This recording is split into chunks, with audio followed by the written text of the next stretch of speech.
मौत को इतना नजदीक देखने से पांव कांपने लगे। एसीपी आज तक अपनी मौत को अपनी हथेली पर लेकर ही चला है, समझे? मौत से कभी डरा नहीं है वो। इतनी बड़ी बड़ी बातें हैं, अब बातों का वक्त नहीं है, अब एक्शन का वक्त है। कूदो एसीपी, छलांग लगाओ। 1 मिनट, लेकिन तुम पर कैसे विश्वास कर सकता हूं कि मेरे कूदने के बाद तुम इन तीनों को छोड़ दोगे? तुम्हारे पास और कोई चारा भी नहीं। कूदो एसीपी।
ये शो देखते वक्त तो पेट के दर्द की दवा साथ में रखनी चाहिए।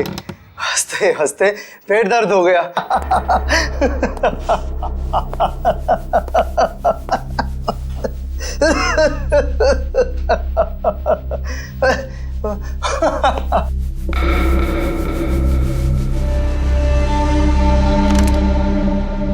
कौन है ये? प्रमोद कौन है ये? बहुत खुशकिस्मत हो तुम। मौत से कुछ पल पहले इतनी हंसी और इतनी खुशी हर किसी को नसीब नहीं होती। कौन हो तुम? अंदर कैसे आए? मौत को अंदर आने के लिए किसी न्योते की जरूरत नहीं पड़ती है।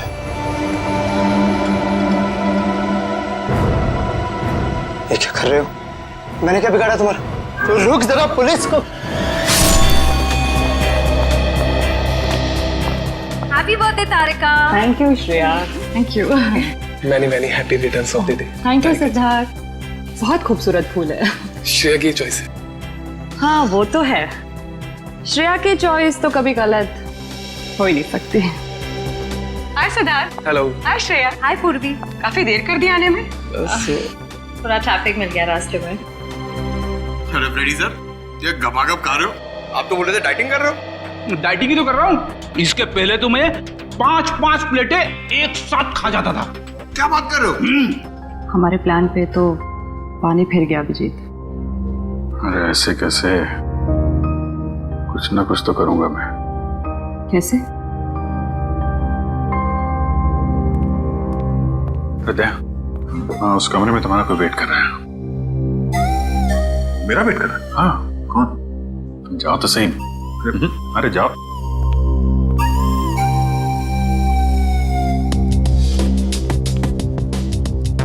फिर सिद्धार्थ, वो तुम्हें मेरी जासूसी नॉवेल्स की कलेक्शन देखनी थी ना? चलो दिखाती हूँ। चलो श्री। अरे कभी तो श्रेया को अकेले छोड़ो। ऐसी कोई बात नहीं है ना? चलो। इट्स ओके सिद्धार्थ, जाओ तो। चलो।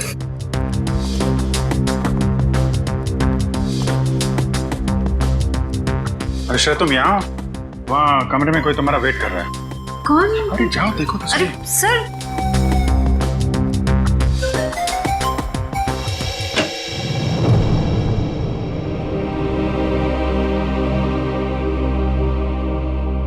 श्रेया, अच्छा किया तुम सिद्धार्थ को अपने साथ यहाँ ले आई। I am very sorry. उस दिन मैंने आपके साथ बहुत बुरा बिहेव किया था।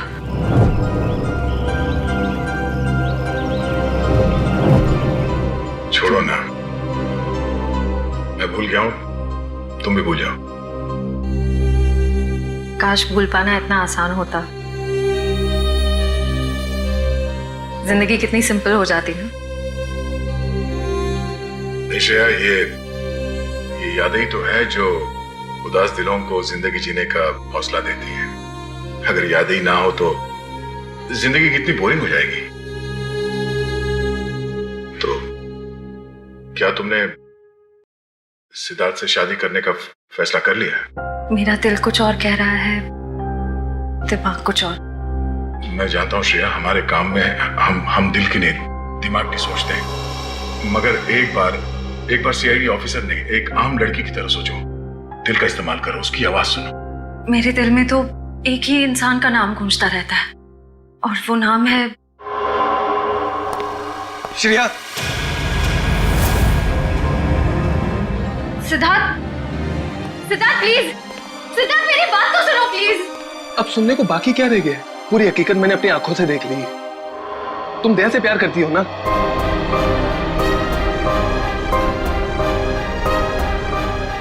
सिद्धार्थ, मैं इस बारे में तुमसे बात करने वाली थी।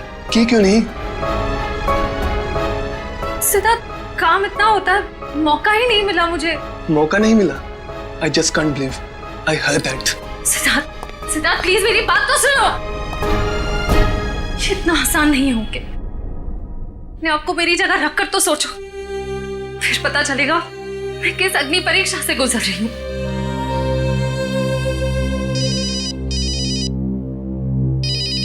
हेलो, कौन? सर, दोनों पति पत्नी थे, प्रमोद और शांति। सर, हमने कभी सपने में भी नहीं सोचा था कि हमारे होटल में ऐसा कुछ होगा। एक मिनट, आप बाहर खड़े रहिए।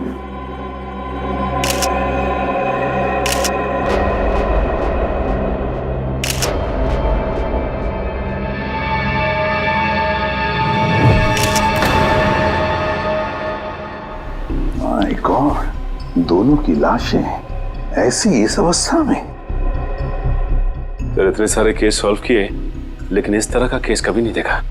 सर, लगता है ये दोनों खूनी से विनती कर रहे थे कि वो इन्हें छोड़ दे, मगर खूनी ने जरा भी दया नहीं दिखाई।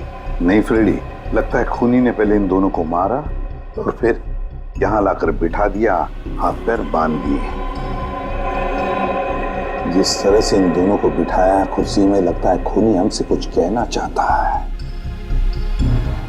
ये देखो, कम से कम 6-7 वार तो किए इस बेचारी पर।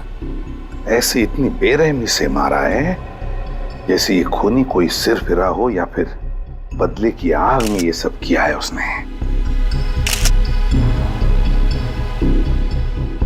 My God. सर, इस प्रमोद की पीठ पे भी वार किया गया है।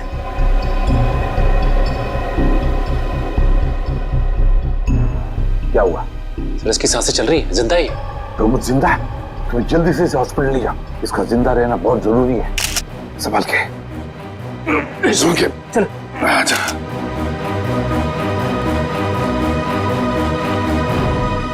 एक बात बताओ, ये खूनी अंदर आया कैसे? किसी देखा कैसे? नहीं सर, ये सब रात में हुआ सर, और रात के वक्त इसकी ड्यूटी रहती है सर, इससे पूछिए आप। कैसे हुआ ये सब? सर, कुछ देर के लिए मेरी आंख लग गई थी रिसेप्शन डेस्क के ऊपर। तुम्हें शर्म नहीं आती ये कहते हुए कि तुम्हारी आंख लगी थी ड्यूटी पर? Sorry sir. एक बात बताओ, ये दोनों प्रमोद और शांति कब से रह रहे तुम्हारी होटल में? सर, पिछले 6 दिनों से रह रहे थे, और आगे भी 1 महीने रहने का प्लान था सर। क्यों, कुछ बताया इन्होंने? सर, प्रमोद जी की नई नौकरी लगी थी, नासिक से इस शहर में नए आए थे, उन्हें अपना घर नहीं मिला, इसीलिए होटल में रह रहे थे सर। ठीक है, जाओ। वंश, प्रमोद और शांति, इन दोनों की पूरी जानकारी चाहिए मुझे।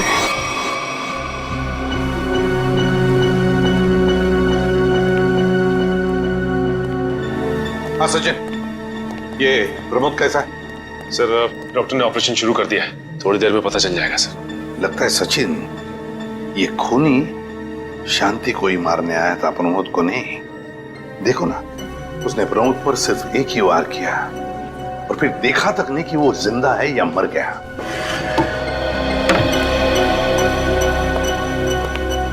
डॉक्टर साहब, कैसा है प्रमोद? हमने प्रमोद को बचा तो लिया है, मगर मगर क्या?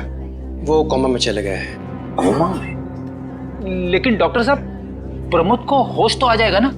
हम तो अपनी तरफ से पूरी कोशिश करेंगे, मगर कुछ कहा नहीं जा सकता। Thank you. कुछ भी हो, प्रमोद होश में आना ही चाहिए। खूनी को सिर्फ प्रमोद ने ही देखा है। डॉक्टर साहब, शांति की लाश से कुछ पता चला? दया, मौत की वजह तो तुम लोगों को क्राइम स्पॉट पे ही पता चल गई होगी। पेट पर चाकू के इतने सारे घाव हैं, उसी की वजह से मौत हो गई बेचारे की। हाँ, वो तो हमें पता चल गया था। उसके अलावा कुछ और? हाँ, एक खास बात। 2 महीने पहले इसका किडनी का ऑपरेशन हुआ था। ये देखो, इसमें फोटो है। किडनी का ऑपरेशन? वंश, पता करो शहर के किस हॉस्पिटल में शांति के किडनी का ऑपरेशन हुआ था। और सर, वो क्राइम सीन पे जो खून मिला था वो शांति और प्रमोद का ही है। खूनी ने खून करने से पहले एक एक कदम फूंक फूंक कर रखा है। हाँ, काफी प्लानिंग की है खूनी ने इस जुर्म को अंजाम देने के लिए।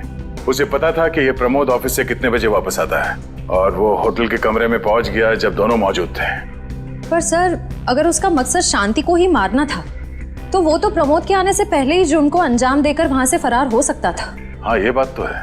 मुझे लगता है खूनी ने प्रमोद के ऊपर सिर्फ एक ही बार वार किया, और वो इसलिए क्योंकि वो चाहता था कि वो कोमा में पहुंच जाए और जिंदा लाश बन जाए।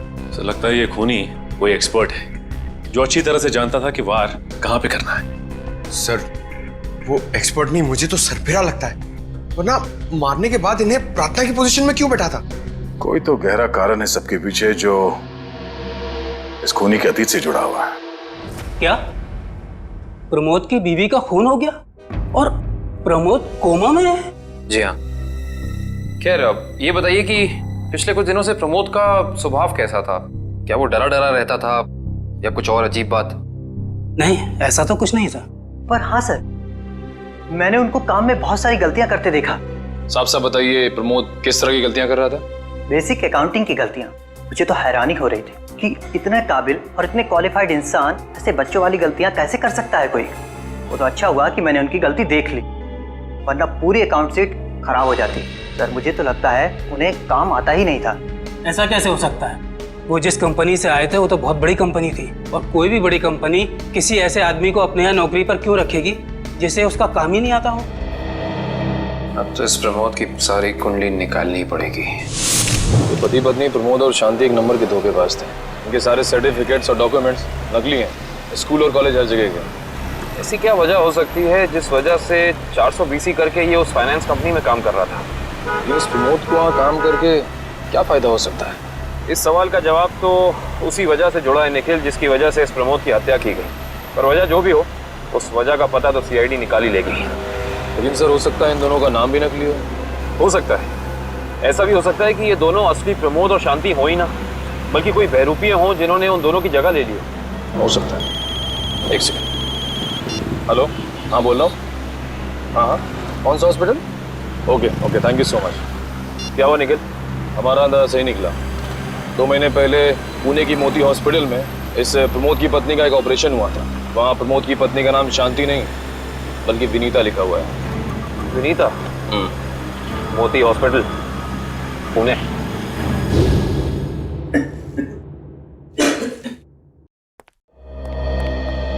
एक्सक्यूज मी, एक वक्त पे सिर्फ एक ही मरीज अंदर आएगा? हम लोग सीआईडी से। सीआईडी? मगर यहाँ मुजरिम कौन है? इसी की तलाश है हमें।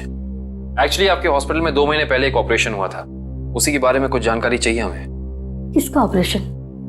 ये दोनों आपके हॉस्पिटल में आए थे? ये तो मिसेस विनीता कुमार हैं। हाँ, मिसेस विनीता कुमार। और ये इनके पति, इनकी मौत हो गई? जी हाँ, विनीता कुमार का खून हो चुका है और उनके पति प्रमोद अब कोमा में है। डॉक्टर, ये बताइए कि मिसेस विनीता कुमार ने किडनी का ऑपरेशन कराया था ना? जी हाँ। हम उसके मेडिकल रिपोर्ट्स देख सकते हैं? यहाँ पे तो पति का नाम त्रिलोक कुमार लिखा है। मतलब त्रिलोक बन गया प्रमोद और विनीता बन गई शांति। इस पेपर में उनके घर का एड्रेस लिखा हुआ है। चल के पता करें, शायद कुछ पता चल जाए। नहीं निखिल, कोई फायदा नहीं होगा। इनकी पहचानों की तरह इनका एड्रेस भी नकली होगा, देखना। हाँ, हमने इन्हें ऑपरेशन के कुछ रिपोर्ट्स कोरियर की थी, मगर वो कोरियर वापस आ गए थे। डॉक्टर, ये बताइए कि इन्होंने ऑपरेशन का पेमेंट कैश में की थी या चेक से या किसी कार्ड से? इंश्योरेंस के जरिए। इंश्योरेंस? उस इंश्योरेंस कंपनी के कोई कागजात, कोई डॉक्यूमेंट्स हैं आपके पास? हाँ, इसी फाइल में होंगे। गुड।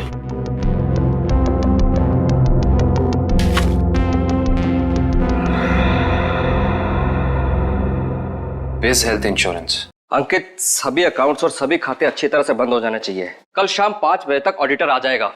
हो जाएगा सर। कभी सपने में भी नहीं सोचा था कि हमारी कंपनी का अंत इतना बुरा होगा। ये किस अंत की बात कर रहे हैं आप लोग? जरा विस्तार से समझाइए। अगर आप अपने पैसे वापस लेने आए हैं तो भूल जाइए, क्योंकि जब तक अदालत अपना फैसला नहीं सुना देती तब तक हम किसी के रुपए वापस नहीं कर पाएंगे। पैसे वापस लेने नहीं, इंसाफ करने आए हैं हम लोग। सीआईडी से हैं। ओह, तो हमारी शिकायत सीआईडी वालों तक भी पहुंच गई है। शिकायत? ऐसा क्या कर दिया आपकी इस कंपनी ने? हमारी कंपनी ने नहीं, उस त्रिलोक ने आसमान की तरफ प्रगति करती हुई हमारी कंपनी के नाम को रातों रात मिट्टी में मिला दिया और हमें दिवालिया कर दिया उसने। त्रिलोक? एक सेकंड, आप इस त्रिलोक की बात तो नहीं कर रहे हैं? हाँ हाँ, यही तो है वो। पर इसे क्या हुआ? किसी ने इसकी जान लेने की कोशिश की है। फिलहाल ये कोमा में। ये तो होना ही था, इतने लोगों को जो धोखा दिया इसने। किस धोखे की बात कर रहे हैं? हमारी कंपनी के क्लाइंट्स को झूठे सपने दिखाकर कहा कि सबके पैसे एक ही महीने में 2 गुना कर दूंगा, पर सबके पैसे बटोरकर 9 तो 11 हो गया वो। और क्लाइंट हमारी कंपनी से पैसे वापस मांग रहे हैं। बैंकक्रप्ट हो गया। इतने सालों से कंपनी की बनी बनाई इज्जत मिट्टी में मिल गई। खोए हुए पैसे और खोई हुई इज्जत तो फिर से कमाई जा सकती है, पर खोई हुई जान तो वापस नहीं आ सकती ना। क्या त्रिलोक ने किसी की जान भी ली है? हाँ, हमारी कंपनी के सीईओ अनुज जी, जो कि सदमे को बर्दाश्त नहीं कर पाए और दिल का दौरा पड़ने से उनकी मौत हो गई। कहीं ये सारा हमला अनुज जी का कोई करीबी तो नहीं कर रहा है? अनुज जी की मौत का बदला लेने के लिए? हो सकता है। अनुज जी के परिवार में कौन कौन है? उनकी पत्नी सुधा, जो कि अभी सदमे में है, और उनका बेटा विक्की। विक्की? इस विक्की का फोन नंबर दीजिए जरा। विक्की के फोन का सिग्नल यहीं आसपास बता रहा है। होगी। अच्छा, अभी भी मागाधे रोड की तरफ मुड़ा है। मागाधे?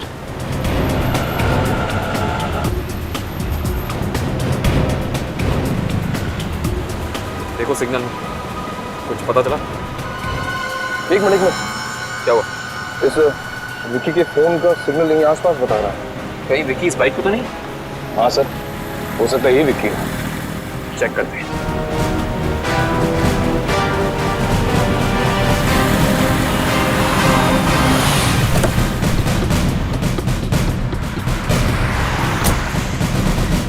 सुनो भाई साहब, तुम ही विक्की हो? हाँ, और ये क्या बदतमीजी है? तुम लोग मेरा नाम कैसे जानते हो? तुम्हारा नाम और तुम्हारे सारे कारनामों के बारे में जानते हैं हम। सीआईडी। सीआईडी? इस शहर में क्या कर रहा है? हा? कुछ काम था, और तुम लोग मेरा पीछा क्यों कर रहे हो? बकवास बंद कर। दो खून करके भाग रहा हो, कह रहा है सीआईडी पीछा क्यों कर रही है?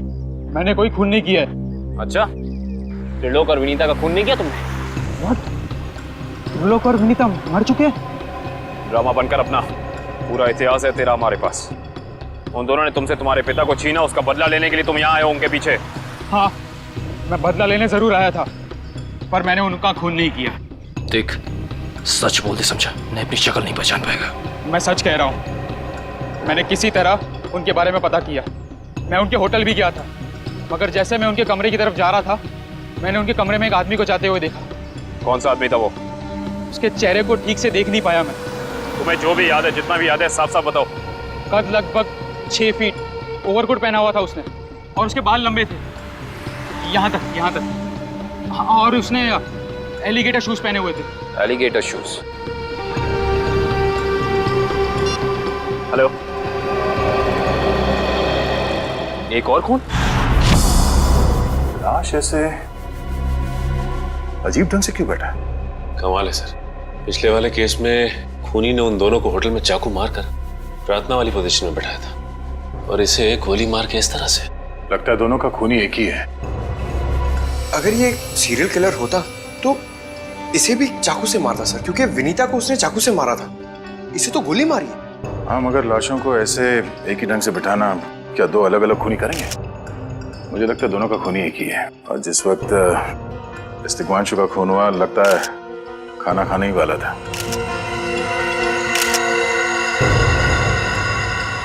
सर यहाँ पे दूसरी प्लेट भी पड़ी है, कहीं ऐसा तो नहीं कि ये तिग्मांशु की बीवी के लिए थी?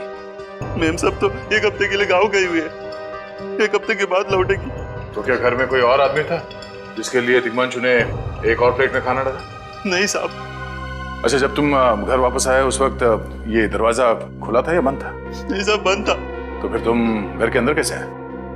साहब ने एक चाबी मेरे पास भी दे रखी है। तो जो कोई भी था, ऐसा लगता है कि तिग्मांशु उस आदमी को जानता था। एक काम करो सचिन, पंकज, घर की अच्छी तरह से तलाशी लो, देखो कुछ मिलता है क्या।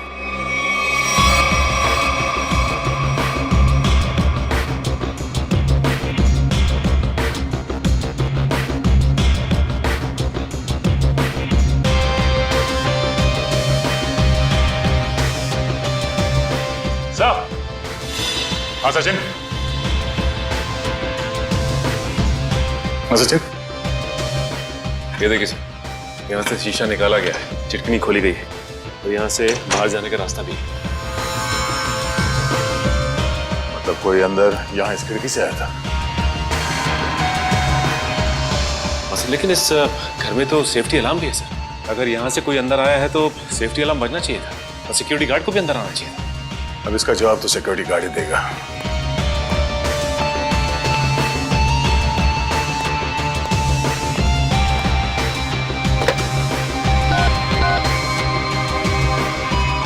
Hello security. अच्छा, आज दोपहर को तिग्मांशु जी के घर से अलार्म बजा था, तो फिर आप चेक करने के लिए उनके घर पे क्यों नहीं आए? ओ आई सी, पिछले हफ्ते भी?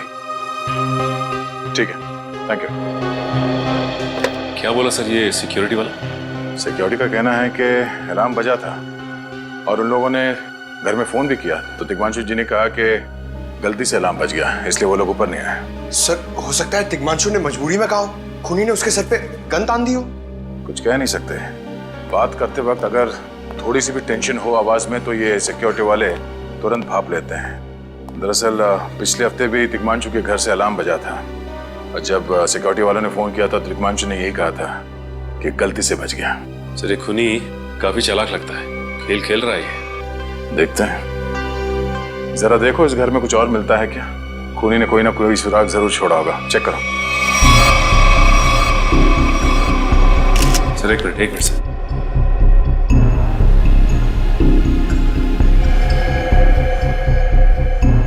ये देखिए सर, खून यहाँ कैसे? कहीं खूनी का तो नहीं है खून? ये तो डॉक्टर सालों के ही बताएंगे। वो खून किसका है ये अभी पता चल जाएगा, तारिक आती होगी रिपोर्ट लेकर के। डॉक्टर साहब, इस तिग्मांशु के बारे में कुछ और पता चला? हाँ। वो कैसे? इसे गोली मारने से पहले बेहोश किया गया था। क्या? इसे बेहोश किया था? इसके खून में मुझे एक खास किस्म की दवाई के अंश मिले जो अक्सर इंसान को बेहोश करने के लिए दी जाती है, और वो दवाई इसे इंजेक्शन के जरिए दी गई थी। ये देखो सर, बहुत ही अजीब बात है। अगर खूनी इसे मारना चाहता था तो सीधा गोली मारकर इसका काम तमाम कर सकता था, फिर ये जहर की दवाई क्यों दी होगी? और सर एक और बात पता चली, तिग्मांशु जिस हालात में हमें मरा हुआ मिला था वो एंशिएंट कल्चर के हिसाब से प्रार्थना करने की पोजीशन, खाना खाने से पहले। तो फिर तो शांति और तिग्मांशु दोनों का खूनी एक ही आदमी है। ये खूनी के लिए ये हत्याएं जुर्म नहीं, एक जश्न है। इसीलिए उसने टेबल पे ये प्लेटें सजाई, उसमें खाना रखा, एक अपने लिए और एक तिग्मांशु के लिए। और सर, तिग्मांशु को प्रार्थना की पोजीशन में बैठा के उसने गोली मार दी। सर मैंने कहा था ना, ये खूनी एकदम सरफिरा है सर। हाँ सर, लगता है ये खूनी अपने आप को बहुत शक्तिशाली महसूस करता है। जिस वक्त इन सब की गर्दनें झुकी होती हैं उसके सामने, उसे आनंद आता है। नहीं सचिन, खूनी का मकसद लोगों को अपने सामने झुकाना नहीं, बल्कि अपने लिए प्रार्थना करवाना था। क्या मतलब? ये रही उस खून की रिपोर्ट। ये खून ना ही तिग्मांशु का है और ना ही उसके घर वालों का। ये खून उस खूनी का ही है। खूनी का? मगर वहां तो हाथापाई के कोई निशान नहीं मिले और उस जगह को देख के ऐसा लगा भी नहीं कि तिग्मांशु ने सेल्फ डिफेंस में खूनी के ऊपर हमला किया होगा। वो इसलिए दया क्योंकि ये खून खूनी ने अपने मुंह से थूका था। हमें इसके खून में से इसके सलाइवा के कुछ अंश भी मिले। उसकी तबीयत खराब है क्या? हाँ, वो बीमार है। उसके खून में एथिमोलाइसिन नाम की दवाई का अंश मिले हैं और उसका कीमोथेरेपी हुआ था। इसका मतलब उसे कैंसर है। ब्रेन का कैंसर, लास्ट स्टेज का ब्रेन कैंसर। इसीलिए वो लोगों से अपने लिए प्रार्थना करवा रहा है ताकि उसकी ये बीमारी ठीक हो जाए। हमारे क्रिमिनल डेटाबेस में चेक करो, पता करो ये कोई पुराना पापी तो नहीं है। नहीं सर, उस खूनी का हमारे क्रिमिनल डेटाबेस में कोई रिकॉर्ड नहीं है। कोई इतिहास नहीं है? नहीं सर। सर दिग्मांशु की पूरी कुंडली निकाल के लाओ सर। प्रमोद की तरह इसकी पहचान भी नकली है। व्हाट? हाँ सर, ये देखिए, उसका असली नाम राकेश है और जिस तरह प्रमोद को 400 बीसी की आदत थी, ठीक उसी तरह राकेश भी भोली भाली लड़कियों को फंसाता था शादी के झांसे में। कई लड़कियों ने आत्महत्या की है इस दिग्मांशु और राकेश के चक्कर में। हाँ सर, शादी के बाद उनके पैसे लेके ये गायब हो जाता। सर इसका मतलब खूनी ने 2 ऐसे लोगों को मारा जो पहले से मुजरिम थे। शायद उसने सोचा होगा कि मरने से पहले कुछ अच्छे कर्म कर लूं। नहीं श्रेया, जरूर कोई रिश्ता रहा होगा उसका इन दोनों अपराधियों के साथ। पता करो इन दोनों अपराधियों का केस किस पुलिस स्टेशन में फाइल किया गया था? सर, ब्रेन कैंसर के जितने भी पेशेंट्स हैं शहर में, उन सबकी लिस्ट मिल गई है सर। कुल मिला के ऐसे 50 पेशेंट्स हैं, जिसमें से 10 पेशेंट्स ऐसे हैं जो कैंसर की लास्ट स्टेज पे हैं। उनमें से 4 औरतें हैं, बचे 6। हाँ सर, और इन 6 में से 4 ऐसे हैं जो 70 साल से ऊपर के बुजुर्ग हैं। अब बचे 2, ये उदय और भानु। तुम इन दोनों से मिले? हाँ सर, ये उदय 6 महीने से हॉस्पिटल में है। और भानु? भानु सर 1 महीने से हैदराबाद में। ये कैसे हो सकता है सचिन? अगर वो मुजरिम इसी शहर में है तो कहीं ना उसका इलाज चल रहा होगा ना कहीं से वो दवाई खरीदता होगा। वांची सर, इस शहर में जितने भी केमिस्ट है जहाँ पे ब्रेन कैंसर की दवाइयाँ बेची जाती है, उन सब की लिस्ट चाहिए मुझे। सब पता चल गया। त्रिलोक और राकेश दोनों के खिलाफ एक ही थाने में केसेस दर्ज किए गए थे, जगतपुरी थाने। इस केस का पूरा इतिहास जगतपुरी थाने से ही पता चलेगा। एक्सक्यूज मी, यस, आपकी दुकान पे ब्रेन कैंसर की दवाइयाँ बेची जाती हैं? जी हाँ, हमारी दुकान उन चुनिंदा दुकानों में से है जहाँ ये दवाई आपको मिलेगी। वैसे ये दवाइयाँ बहुत कम लोग खरीदते होंगे नहीं? जी, बहुत महंगी है एक्चुअली। अच्छा, जो लोग ये दवाइयाँ खरीदते हैं उनकी लिस्ट मिल सकती है हमें?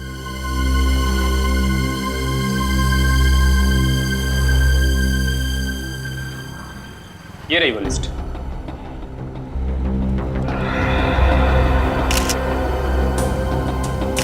तपन, उदय और नितिन, ये तीनों लोग तो उस मरीज की लिस्ट में थे। अच्छा, आपको पूरा यकीन है कि इनके अलावा और कोई नहीं आता ये दवाई लेने के? जी नहीं, लेकिन हो सकता है कोई गैर कानूनी तरीके से ये दवाई खरीद रहा हो। ये दवाइयाँ काफ़ी महंगी है ना, आम आदमी इसका खर्चा नहीं उठा सकता। अच्छा, आप किसी ऐसे आदमी को जानते हैं जो ये गैर कानूनी काम करता है?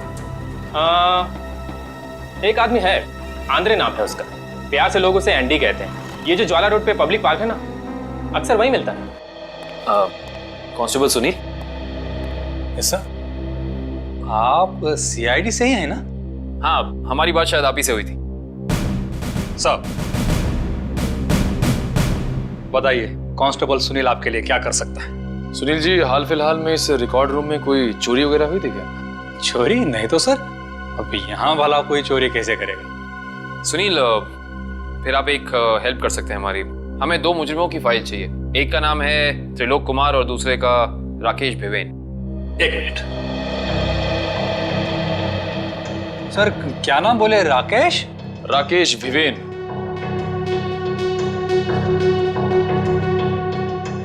कमाल है, इसकी फाइल तो है नहीं यहाँ। अच्छा, वो दूसरा नाम क्या बोले? त्रिलोक? त्रिलोक कुमार। इसकी भी नहीं है? दोनों की फाइल्स नहीं? हाँ सर, लेकिन यहाँ पर चोरी की तो कोई घटना नहीं घटी। पता नहीं फाइलें गायब कैसे हो गई। सुनील, यहाँ याद करने की कोशिश करो, हाल ही में कोई दुर्घटना घटी थी क्या? पिछले महीने ऑफिस एरिया में आग लग गई थी, तो अच्छा हुआ फायर ब्रिगेड वाले जल्दी आ गए और हमारे रिकॉर्ड्स नष्ट नहीं हुए। जरूर ये आग भी जानबूझकर लगाई गई थी। आग लगने की वजह क्या थी? वो बताया गया कि मेन स्विच बोर्ड के अंदर शॉर्ट सर्किट हुआ था। कोई इलेक्ट्रिशियन भी आया था काम करने के लिए। जरूर वहीं छेड़छाड़ की गई है। उस इलेक्ट्रिशियन का कोई आता, कोई पता, कोई कांटेक्ट है? दूसरे कांस्टेबल के पास था, लेकिन वो तो रिटायर होकर गांव चले गए। हाँ, कोई बात नहीं। सुनील, एक काम करिए, आप चेक करके बताइए कि और किन किन मुजरिमों की फाइल्स यहाँ से गायब हुई हैं। Okay sir. पता तो चले आखिर अगला शिकार है कौन इस अनोखे खूनी का। ये ले पैसे। अरे ये दवाइयाँ तो असली है ना। अरे अंकल जी, ये जो शक की बीमारी है ना, कैंसर से भी ज्यादा खतरनाक है। अगर आपको यकीन नहीं है कि ये दवाई असली है या नहीं, तो खुद जाकर दुकान से क्यों नहीं खरीद लेते? अरे तुम तो बुरा मान गए, मैं तो बस ऐसे ही पूछ रहा था, मेरा मतलब वो नहीं। जानते हो, इस तरह से दवाइयाँ बेचना और खरीदना दोनों गैर कानूनी है। आखिर तुम्हारा कोई फायदा नहीं है। मैंने सुना था कि सीआईडी बड़े बड़े केस हैंडल करता है। मैं तो छोटा मोटा चोर हूँ, जाने दो ना साहब। हाँ मिस्टर छोटे चोर, ये बताओ कि तुम्हारे पास से ये दवाइयाँ खरीदने के लिए कोई ऐसा आदमी आता था जो 6 फीट लंबा था और लंबे लंबे बाल थे उसके, और वो एलिगेटर वाले शूज पहनता था? हाँ, वही जो आगे से नुकीला होता है। हाँ, आया था चिराग। आप लोग चिराग को ढूंढ रहे हो? हाँ। कहाँ मिलेगा ये चिराग? चिराग? लगता है चिराग घर पर नहीं है। कमरे अच्छी तरह से चेक करो, देखो कुछ मिलता है क्या। पंकज, कंप्यूटर चेक करो।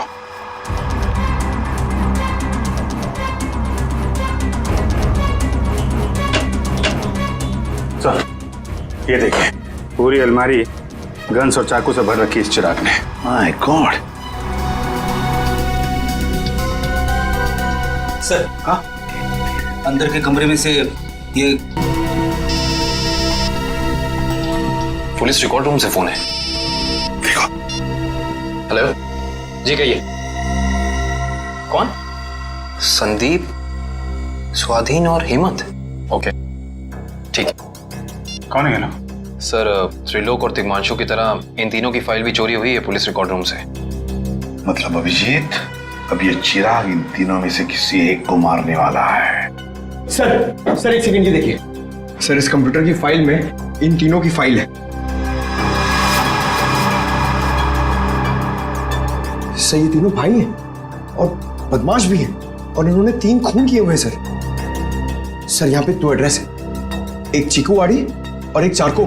चारको पर चीकूवाड़ी। एक काम करते हैं अभिजीत, हम दोनों चीकूवाड़ी चलते हैं और तुम लोग तीनों भी चारको चले जाओ। Yes sir. हाँ सर। चलो अभिजीत।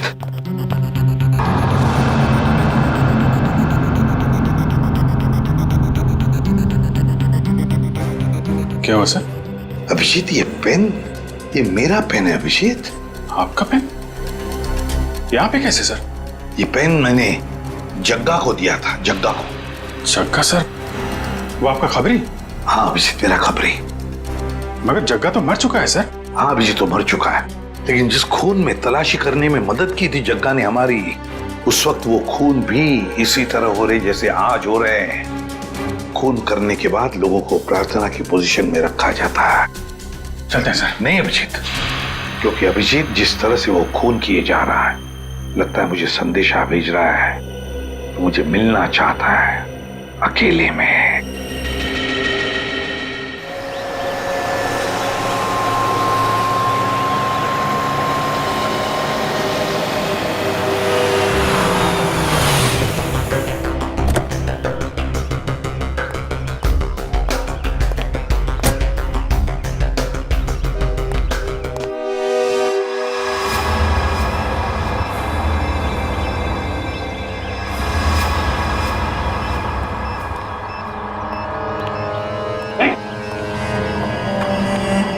प्लीज हमें बचा लीजिए, किसी तरह हमें मार डालेगा। घबराओ मत, मैं इसे भी प्रद्युम्न हूं, कुछ नहीं होने दूंगा तुम्हें। इनकी बातों को ज्यादा सीरियसली मत लेना, इन्हें तो झूठे वादे करने की आदत है, और इतनी बड़ी बड़ी बातें करने से पहले एसीपी जरा मेरा इंतजाम तो देख लो। बस रिमोट के इस बटन को दबाना है और ये तीनों हमेशा के लिए बूम, धरती से गायब। क्यों कर रहे हो तुम ये? क्या गलत कर रहा हूँ? हाँ बोलो। पर ये तीनों तो वैसे भी कानून से भागे हुए अपराधी है ना, तो इन्हें मारकर क्या गलत कर रहा हूँ मैं? इन्हें सजा देने का हक तुम्हारा नहीं, सिर्फ कानून का हक ही है। बस यही तो प्रॉब्लम है, जब तक तुम कानून में हो कुछ नहीं हो सकता। क्या क्या चाहते हो तुम मुझसे? पहले अपनी ये गन मुझे दो। एसीपी, मुझे अपनी गन दो, वरना मैं ये रिमोट दबा दूंगा। एसीपी, मैं 3 तक गिनूंगा। 1 2 3। नहीं,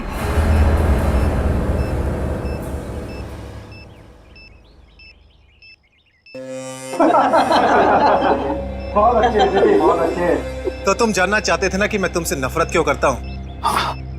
जग्गा खबरी का नाम ध्यान है? याद है मुझे। मैं उन्हीं का बेटा हूँ। पता चल चुका था मुझे। एसीपी, तुमने मेरे पिताजी से वादा किया था ना कि तुम उनका बाल भी बाका नहीं होने दोगे। फिर क्यों नहीं बचा सके उन्हें? बोलो। देखो चिराग, तुम्हारे पिताजी की मौत का बोझ आज भी मेरे दिल पर है। बंद करो ये तुम्हारा नाटक। उस वक्त कहाँ थे तुम जब मेरे पिताजी की मौत के बाद मैं और मेरी माँ दर दर की ठोकरें खा रही थी? खाने के पैसे तक नहीं थे हमारे पास। तो तुम मेरे पास चले आते, मैं कुछ मदद कर सकता था तुम्हारी। क्या कर लेते तुम? हाँ, सिवाय झूठे वादों के। तुम्हें पता है एसीपी, मुझे कैंसर है, आखिरी स्टेज। और ये इसीलिए क्योंकि मेरी माँ के पास पैसे नहीं थे मेरे इलाज के लिए। मैं तुम्हारा दुख समझ सकता हूँ चिराग, तुम्हारी तकलीफ समझ सकता हूँ, मगर इन तीनों ने क्या बिगाड़ा है तुम्हारा? तुम इन तीनों की जान बचाना चाहते हो? हाँ। तो तुम्हें अपनी बलि देनी होगी। क्या मतलब? मतलब तुम्हें इस बिल्डिंग से छलांग लगानी होगी ताकि फिर कोई जग्गा खबरी सीआईडी का शिकार ना बने।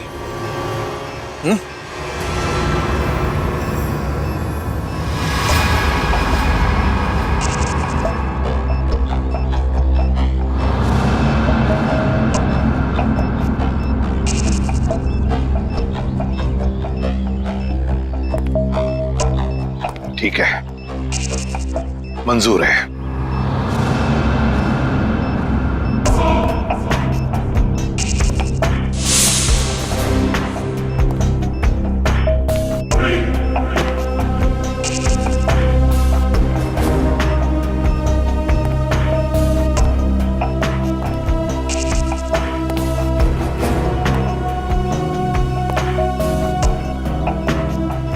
चढ़ो एसीपी, चढ़ो।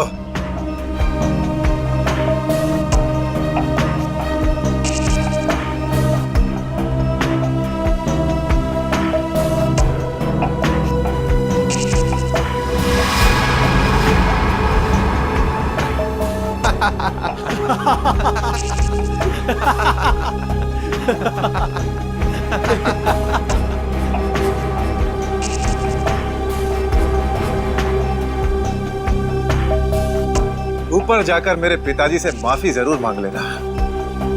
क्या हुआ? मौत को इतना नजदीक देखने से पांव कांपने लगे? एसीपी आज तक अपनी मौत को अपनी हथेली पर लेकर ही चला है, समझे? मौत से कभी डरा नहीं है वो। इतनी बड़ी बड़ी बातें, अब बातों का वक्त नहीं है, अब एक्शन का वक्त है। कूदो एसीपी, छलांग लगाओ और अपनी ये बेहतरीन जिंदगी को अलविदा कह दो। चलो। एक मिनट, मैं जरूर कूदूंगा, लेकिन तुम पर कैसे विश्वास कर सकता हूं कि मेरे कूदने के बाद तुम इन तीनों को छोड़ दोगे? तुम्हारे पास और कोई चारा भी नहीं है। कूदो एसीपी, वरना मैं इस रिमोट का बटन दबा दूंगा।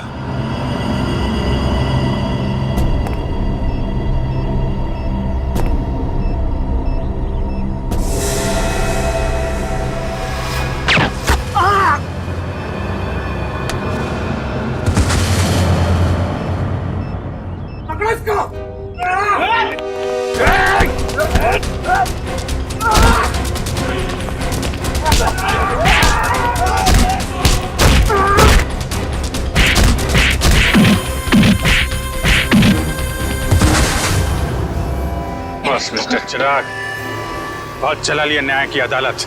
सीआईडी का काम सीआईडी को सौंप दो। रेडी? पंकज, उन तीनों के शरीर से बॉम्ब हटा दो संभाल के। और तुम मेरे दोस्त, मेरा खबरी जग्गा के बेटे लगते ही नहीं। उस बेचारे ने तो अपनी जान कुर्बान की हमारी मदद करने में, कानून की मदद करने में, मगर तुम, लानत है तुम पर, जैसे घटिया काम करने निकले थे। दो खून किए तुमने, तुम्हें तो शायद फांसी ही होगी, फांसी।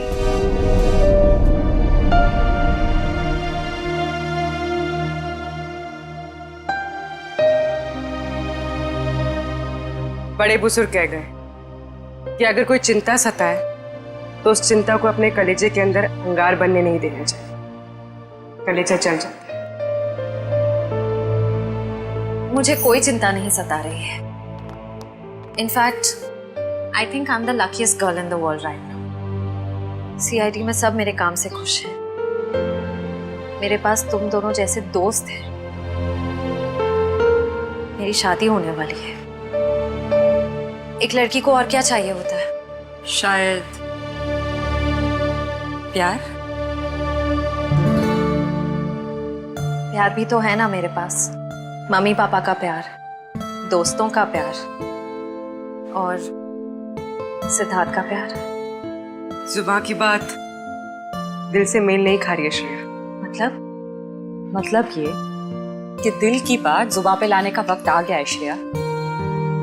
वो श्रेया कहाँ गई? हाँ, जो अपने सारे डिसीजंस खुद लेती थी, जिसे पता था कि उसको अपनी जिंदगी में क्या चाहिए। हाँ श्रेया, अब वक्त आ गया है। तुम्हें किसी एक को चुनना ही होगा। और अगर तुमने एक स्ट्रॉन्ग डिसीजन नहीं लिया ना, तो उसका असर तुम्हारी जिंदगी पर नहीं, बाकी 2 जिंदगियों पर भी पड़ेगा। मैं क्या डिसीजन लूं? किसे चुनूं? उस इंसान को जिसे मैं बहुत प्यार करती हूं, पर उन्होंने कभी अपने प्यार का इजहार नहीं किया, या शायद वो मुझसे प्यार करते ही नहीं, या फिर उस इंसान को जो मुझसे बहुत प्यार करता है, मुझे पलकों पर बैठा कर रखता है। मगर यहाँ पे इम्पोर्टेंट सवाल ये है कि तुम किससे प्यार करती हो? नहीं तारिका, यहाँ ये बात इम्पोर्टेंट है कि अब मैं पीछे नहीं हट सकती। मेरे किसी भी डिसीजन से ना सिर्फ सिद्धार्थ को, बल्कि उसकी और मेरी फैमिली को बहुत दुख होगा।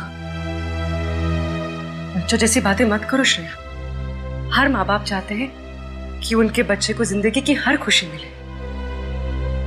तुम सिद्धार्थ के साथ खुश नहीं रह पाई तो क्या अंकल आंटी खुश रह पाएंगे? और अगर तुम खुश नहीं रही तो क्या सिद्धार्थ खुश रह पाएगा? तुम्हारा एक कदम श्रेया बहुत सारी जिंदगियों को अफेक्ट करेगा। तुम बस दिल से काम लो। देखो, दिल हमेशा सही रास्ता दिखाता है।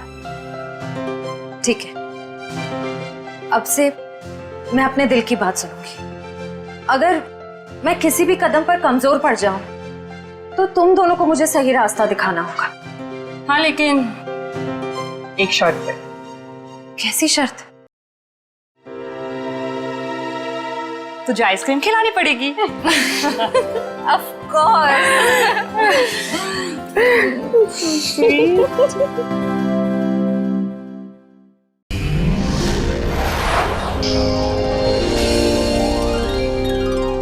If you want to enjoy more case files content like this, please subscribe to our channel and click the bell icon.